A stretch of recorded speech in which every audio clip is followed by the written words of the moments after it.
এখনো খেলা শুরু হয় নাই, অনুশীলন দেখে প্রতিপক্ষ বলতেছে যে তোমাদেরকে বিজয় ঘোষণা করলাম, অথচ এখনো রেফারি বাঁশিতে ফু দেয় নাই, খেলা এখনো মাঠেও গড়ায় নাই।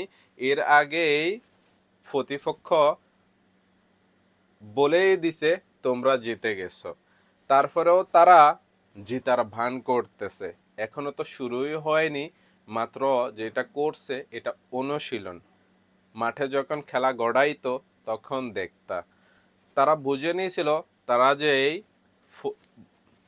অন্যজন থেকে ফেলে আর বসাই রাখছিল ওইগুলাই নষ্ট হয়ে যাবে। তার আগে ওই কোচরা তাদেরকে বলে দিছে আমরা হেরে যাব, তাদেরকে বিজয় ঘোষণা করে দাও। আর এটাই ছিল বাস্তবতা।